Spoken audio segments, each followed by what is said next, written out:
আমার খবর।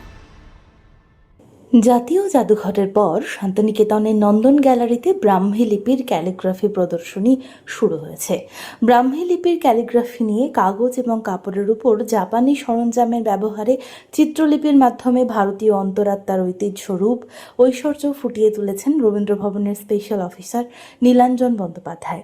2000 বছর আগে পাথরের গায়ে উৎকীর্ণ শিলালিপি অশোকান ব্রাহ্মী লিপি প্রত্নতত্ত্ব বা ইতিহাসের স্কলারদের বিষয়, কিন্তু এই শিলালিপি যে চিত্রলিপির মাধ্যমে একটা সুন্দর আর্টের মাধ্যম বা প্রেরণা হতে পারে, সেই ভাবনা অভিনব। কারো নাম ব্রাহ্মী ক্যালিগ্রাফিতে হলে কত সুন্দর এবং নান্দনিক হতে পারে এটা জানতে পারলে অনেকটাই পাওয়া বলা যায় বলে জানান শিল্পী। 11 তারিখ থেকে 19 তারিখ পর্যন্ত এই প্রদর্শনী চলবে বলে জানা গিয়েছে।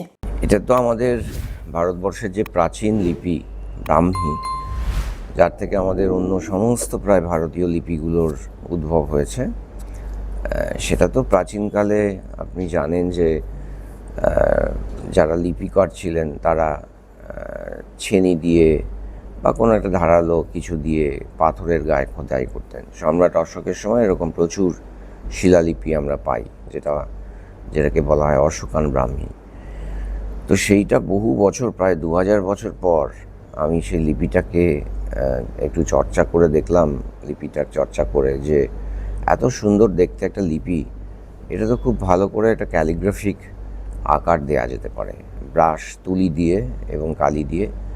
আমি তো অনেক দিন থেকেই বাংলা অক্ষর এবং হরফ, শব্দ এগুলো জাপানি পদ্ধতিতে, যেরকমভাবে জাপানের ক্যালিগ্রাফি চর্চা হয়, লিপিচিত্রের চর্চা হয়, সেটা করতাম। তো সেটা করতে গিয়ে আমার মনে হতো যে কোথাও যেন এটা আটকে যাচ্ছে।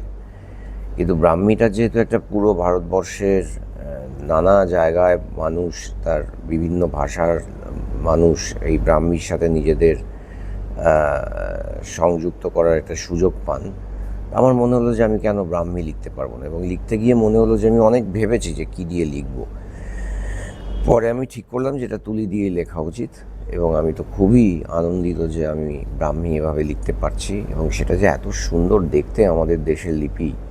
যদিও ব্রাহ্মী লিপির চর্চা এখন তো সেই অর্থে কোনো প্রয়োজনে লাগে না, যারা ইতিহাস পড়েন, প্রত্নতাত্ত্বিক বিষয় নিয়ে কাজকর্ম করেন, তাদের এই সব শিলালিপিগুলো পড়তে কাজে লাগে।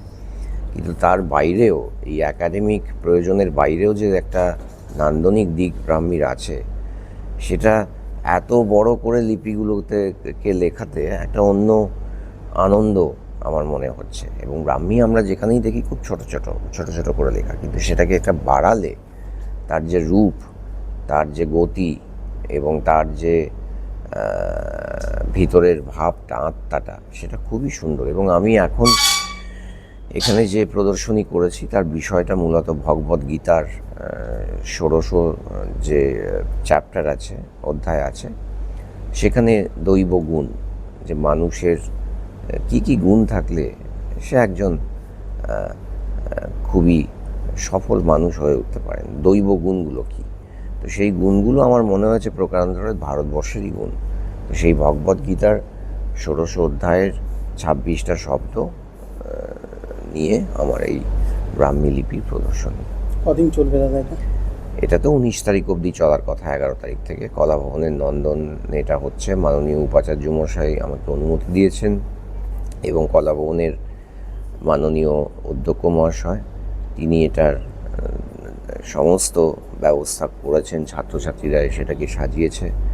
এবং আমার একটা উদ্দেশ্য ছিল, এটা তো আগে ভারতীয় জাদুঘরে হয়েছিল, কিন্তু অনেকে যেতে পারেননি। আমার মনে হলো যে আমি শান্তিনিকেতনে থাকি, আমার কলাভবনের ছেলেমেয়েদের জন্য এই এক্সিবিশনটা হতে পারে না। তাদের যদি কোনোভাবে তারা প্রাণিত হয় যে এখান থেকে আমি নিজের নামটা ব্রাহ্মীতে লিখবো বা ব্রাহ্মী ক্যালিগ্রাফি করব, এবং একই সঙ্গে আমি কি দিয়ে ক্যালিগ্রাফি করি সেই সরঞ্জামগুলো এখানে সাজিয়েছি, যেগুলো প্রায় সবই জাপানের।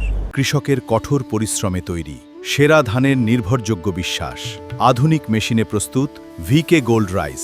সেরা সেরা স্বাদ, সেরা সুগন্ধ। সবসময় ভিকে গোল্ড ব্র্যান্ডের ওপর ভরসা রাখুন, কারণ এদের চাল সবচেয়ে সেরা দানা থেকে তৈরি। ভিকে গোল্ড রাইস, সেরা স্বাদ, সেরা সুগন্ধ। দেখতে চোখ রাখুন আমাদের ফেসবুক ও ইউটিউব চ্যানেলে।